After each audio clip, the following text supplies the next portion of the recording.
loposo. Tokomi wapi. Est-ce que moi si na économie na ye akoki pe kopesa mobali mbongo pour aller kodoter?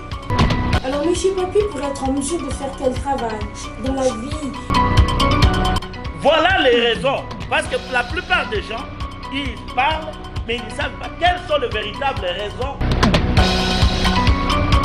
Voilà tout pour les sommaires. Mesdames, messieurs, bienvenue à cette revue de presse.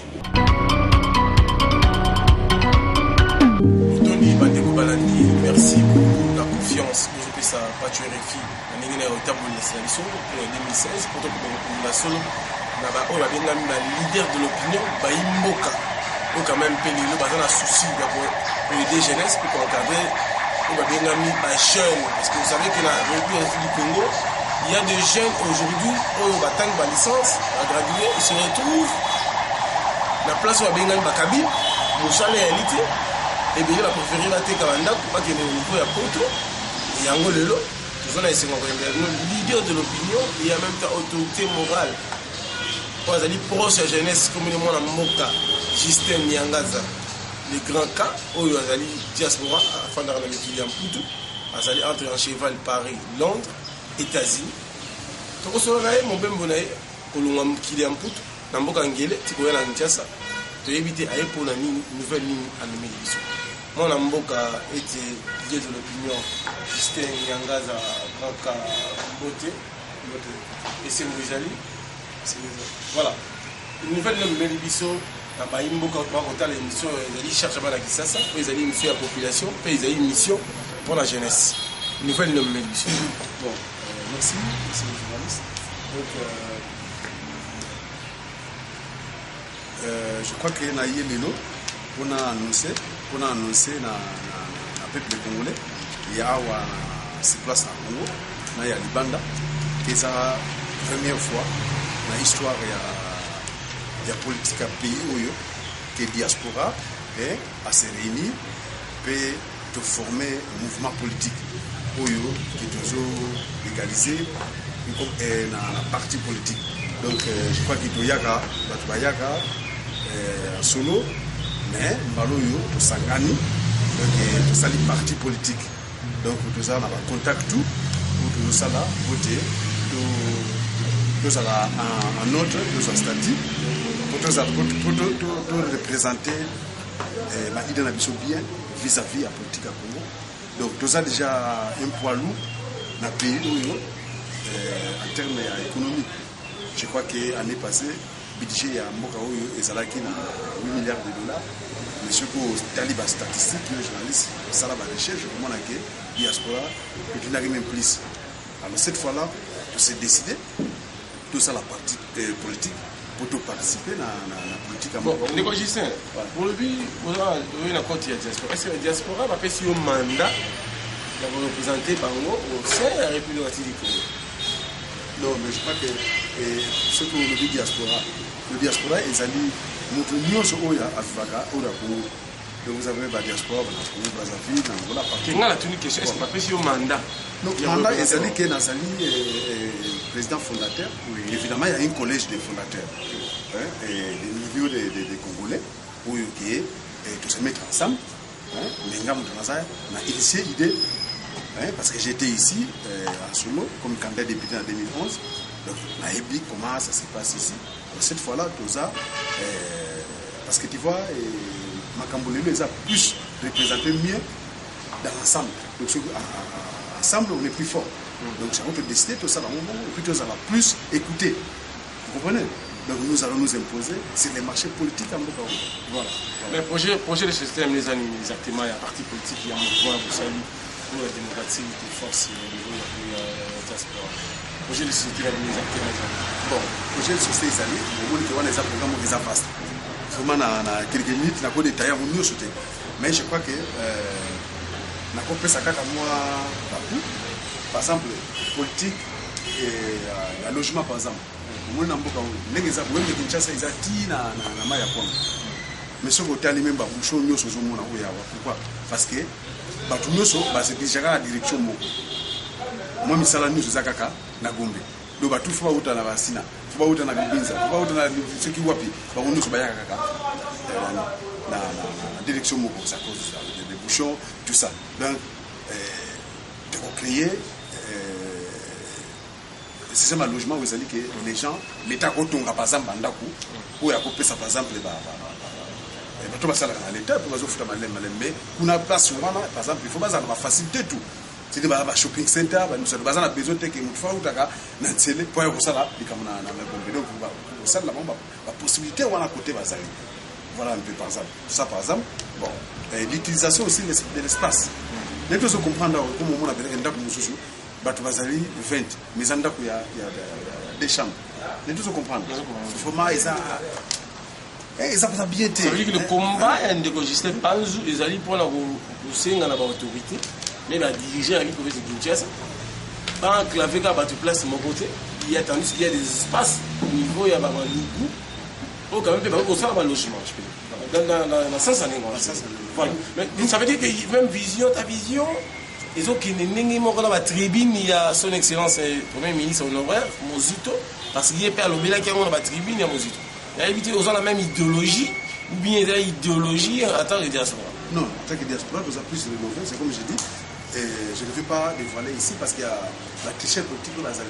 C'est-à-dire qu'au moment où moi il y a un mot déjà pour avancer il y a des clichés politiques donc avant de exposer voilà déjà on a bien été alors bis le temps attend les deux côtés après que face à face n'a pas pour expliquer avec mais de comment quand la question na biso d'abord on doit tout ça la moins un peu rapidement est-ce que si les alliés il y a un mouvement la Bino il y a la diaspora ici représentation dans les Afriques na Kinshasa à travers le droit de la désastre. Oui, je crois que on a ça tout à l'heure document donc tout ça déjà ça un siège nous sommes sur le croisement l'ouest et chaussée de Kimwenza c'est là où nous sommes email des alliés téléphone des alliés donc on fait ça comme ça bateau va contacter tout ça et contacter tout ça l'adresse donc voilà par rapport à cette politique paroissiale où il existait depuis presque indépendance. Nous voulons un peu apporter des changements à la politique. Ça veut dire que vous voulez faire la politique autrement ou non, c'est la politique. Non, il y a une politique. On a bien ami la politique il y a commerce. Bon, je ne sais pas comment tu veux détailler, je ne suis pas en train d'idée mais tu sais, dans ces pays les plus cas là, quand je parle de la politique paroissiale, c'est quoi? C'est-à-dire que, par exemple, on ne forme pas les leaders, mais on forme les hommes forts. Voilà. Vous comprenez un peu? C'est-à-dire qu'alors, les hommes forts n'ont pas institution à l'État. Donc, nous connaissons le Bili Kambou, l'adepte va changer en communauté universelle biblique. C'est-à-dire qu'il est changeable. Et puis, ils n'ont pas le temps, il y a pour analyser, on va dire Amen. C'est cette politique où je sais que Mboka et Zalandeng. Mais vous avez tous un vrai homme d'État dans Mboka. Vous avez dit que Mboka est qu'un de l'enfant, Mboka est émergé, que vie sociale. Il y a un peuple et s'améliorer. Mais les chefs de l'État, ils sont le année sociale, c'est social au niveau de Kinshasa, puis dans le Congo, ils ont avancé. Bon, ça, c'est difficile, mais moi je pense que la vie sociale, ils ont besoin de Semakasi. Ils ont Semakasi, ils ont vraiment passé. Ils ont vraiment les bandes, ils ont passé. Je crois qu'ils ont parmi Makambou, diaspora, ils ont la colère. Parce qu'ils ont un Congolais belé. Ou bakora ko investir te na poto bako ko investir na Congo te pona makambwana parce que charge nyonso ya famille azwa yango donc moi likambo muke yekaka fatina mbongo hôpital classe mariage makambo tout parce que comprendre pona nini vie sociale là et puis banane bazo poser le problème nous avons trop des intellectuels perroquets dans le monde intellectuels prostitués tu vois qui ne comprennent rien même quand les choses sont bien expliquées. Donc, nous avons dîner quoi. Donc, voilà. Tout aussi l'actualité. Rapidement, je ne sais pas où tu es niveau photo, mais la diaspora, nous allons se plaindre de Macambo Italie, Batouane. Il paraît qu'il y a Batouane cher. Nous avons la 2000 ans et côté. Tout ce déjà, le chef d'État qui est en dialogue. Année où nous avons déjà électoral. Il y a un message de la diaspora, pour que à travers l'autorité sur la Kinshasa. Bon, moi je pense que c'était ezalaki mois passé koya en solo komeka koexposer likambo tu vois parce qu'il y a aussi diaspora mpe ezali sili mwa bato moko boye mosu bazalaka moko kaka wa basekria komi diaspora donc yango omoni kende tosali déjà mouvement politique donc tozala mieux représenté tozala mieux écouté donc tokotya nde bapoint na makambo wana nyonso ozomona parce que na minute oyo eza gouvernement eza wa nous sommes un mouvement de l'opposition parce que pour la simple raison que nous présentons vraiment la même conviction politique qui n'a pu perdre partout où ils ont dirigé. Donc c'est pourquoi nous sommes en opposition. Mais il y a un gouvernement à se décider, il n'y a pas de problème. Il y a l'opposition ici, mais on a aussi un pouvoir dans l'opposition. C'est juste aussi un des autres organisés l'opposition. Vraiment il y a bateau bazana l'opposant mais bazana momoké. Vous allez remarquer que l'opposant dit que vous allez avoir un tongo, qui va aller opposant. Et dans l'après-midi, il va aller à communauté. Dans la boutou à communauté. Donc ça, ce n'est pas l'opposition. Alors que l'opposition, ils ont organisé, le gouvernement, nous sommes en Mokili. À ça, obligé, il faut rendre public, Makamunaï, pas l'opposition, il faut répondre à la question là-bas. Mais ici, vous allez remarquer que l'opposition a besoin de plus peut-être d'indépendance. On dirait qu'elle sera plus destructive que constructive. Tu vois, l'opposition aujourd'hui, moi je suis un ancien politique, j'ai dit la politique dans un monde moderne, dans le global village. L'opposition aujourd'hui, c'est un partenaire critique pour la reconstruction en Boka. Tu vois, et ça c'est l'opposition qui a 1900, 1800. Parce que vous allez contre l'opposant, vous allez à Tongo, il y a Mobidi, et après on va changer. Non, mais tout ça, on connaît. Mais est-ce que toi, vous en tant que diaspora, dialogue, c'est le moment que le chef de l'État a intégré dans le dialogue? Dans le lobby, les pays, en tant que président de la République, a organisé le dialogue. Mais moi, ce qui me met hors de moi, c'est que de façon si une mouvance présidentielle, ils ont utilisé le dialogue en gros. Ça, c'est le maréchal. Ouais, bon, majorité présidentielle, de façon, ils ont utilisé le Congo. Moi, je pense que ça fait mal à l'aise. Les bateaux vont accepter, vont participer. Parce que je crois que le président de la République, à chaque commission, la commission a fait contacter à qui les droits. Alors, mais si vous bateau, façon si quoi majorité présidentielle c'est vraiment tourné comme une propagande pour Etienne Tshisekedi Mulumba c'est le dialogue. Le chef de l'État a dit le dialogue est exclusif, ça veut dire que tout le monde peut entrer dans le dialogue. Bon. Nous, les politiciens sont dans le droit quand on appelle le dialogue. Malgré Etienne Tshisekedi Mulumba, le grand éthique, il a accepté le dialogue. Il faut que solo là, pour quand même mourir dans la biseau. Solo là parce que le bloc comme on a réalisé dans le monde, il faut qu'on battre à travers le dialogue, on va organiser l'élection maintenant. Est-ce qu'il dit qu'on a tout ça? Bon, nous avons parlé à Pakisekedi ou les déplacés, tout ça. D'abord, nous avons la statut, nous avons l'égalité. Donc, c'est vraiment les amants tous appelés tout prêter. Surtout à la question, on a décidé qu'est-ce qu'il faut que ça. Et puis, donner les athées. Le dialogue, on va parler, mais c'est dit que la question est abordée tout. Donc, on se réserve dans mais moi, personnellement, en tant que citoyen congolais et dans la liste politique, moi je pense qu'il y a un dialogue où ils ont vraiment toujours zélapé, ils allaient entre Kinshasa, Kampala, Kigali, la Bujumbura.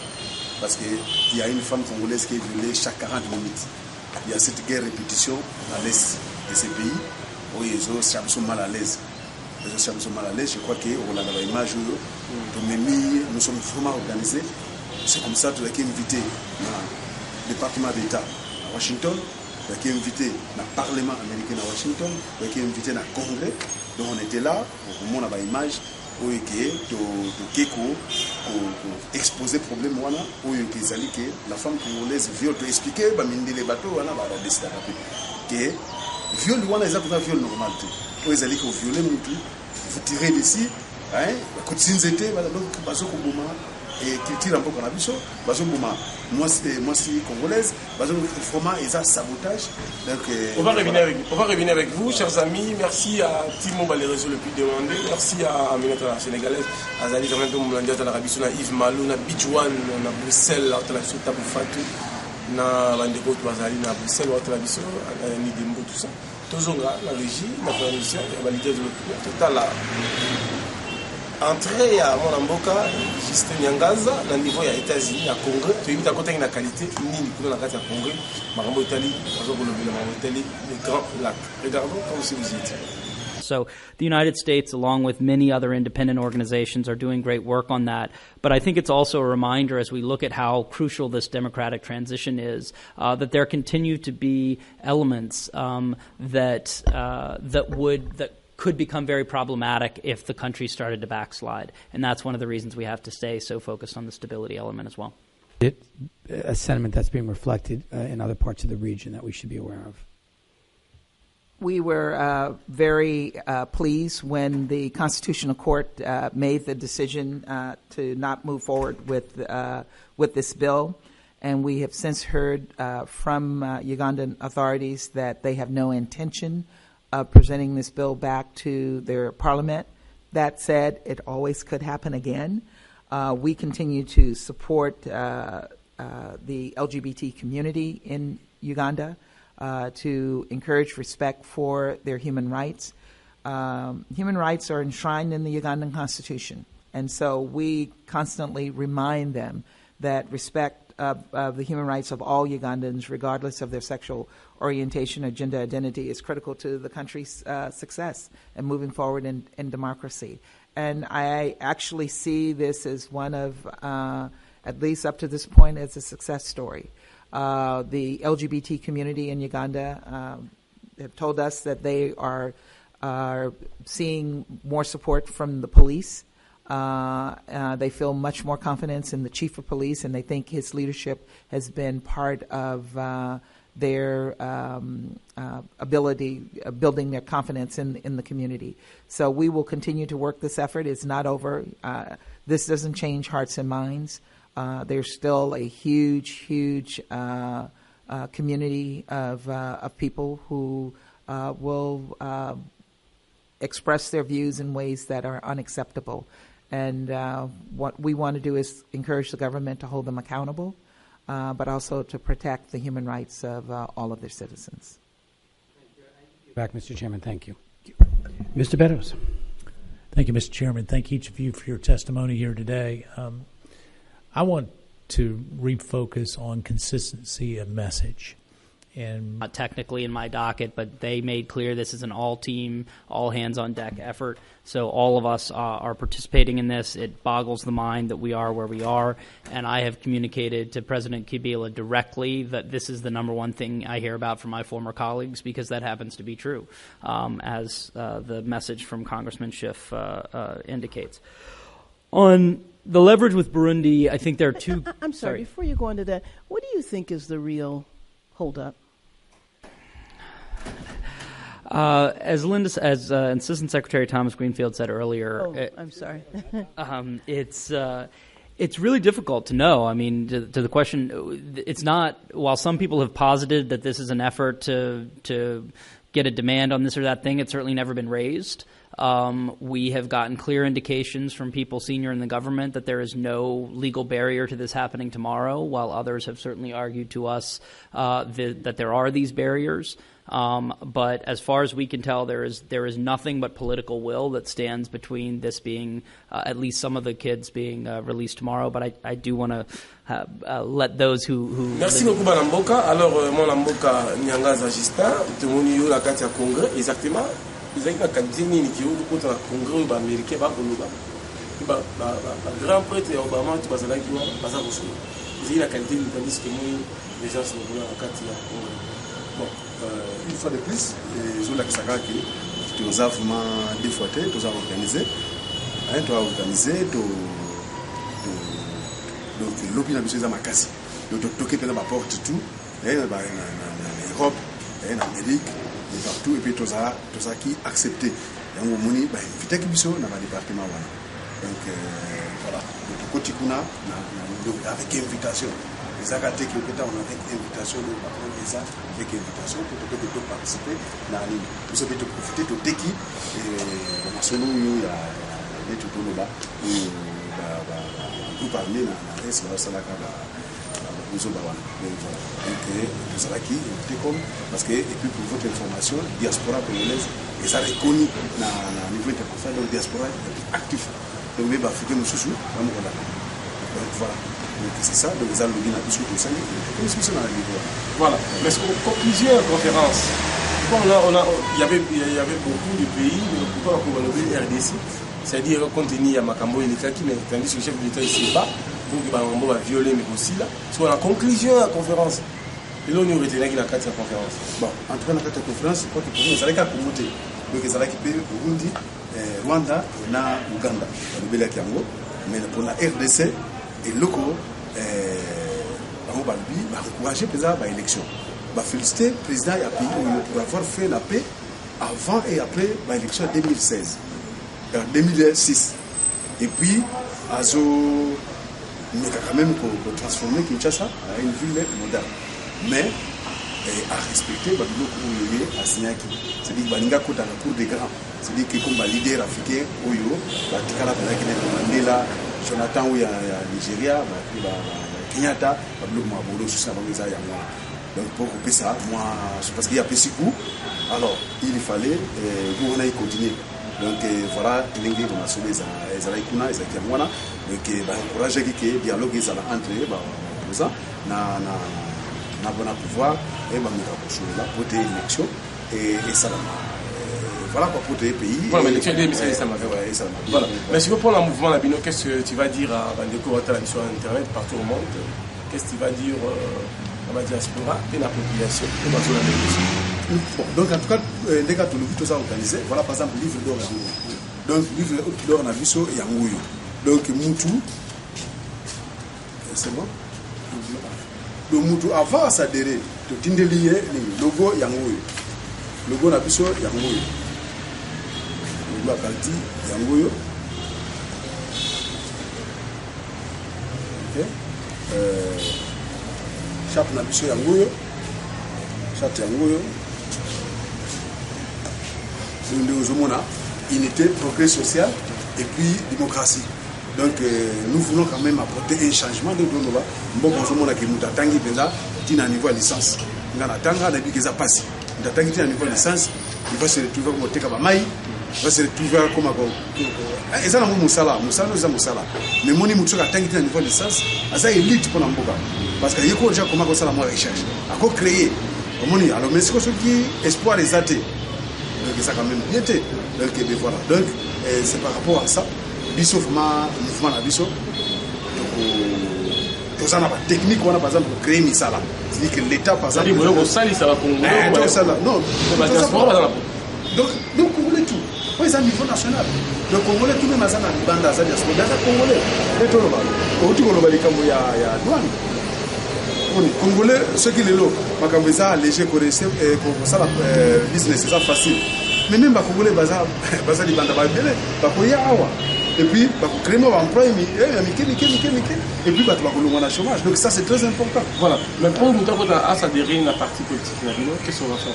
Donc, pour les alliés, donc, email les alliés, téléphone les alliés, donc, nous avons bien grâce à ta email. Et puis, pour répondre, par exemple, le document de la livre d'or attend. Parce qu'à propos, il faut idéal à bateau à Waisani. Au moins, comme ça, on a un problème. Parce que tout ça aussi, c'est un problème. Le bateau va s'adhérer à la partie politique sans conviction. Donc, vous n'avez même pas les partis politiques. La conviction politique, on est. Mais il faut expliquer le cadre. Donc, il faut pourquoi vous s'adhérer. Mais vraiment, nous voulons apporter changement. La vie sociale où il y a beaucoup. Et puis les lots, mon kilo des années, il y a facile. Donc je crois que pour aider Penza à créer une nouvelle classe politique dans Bokao.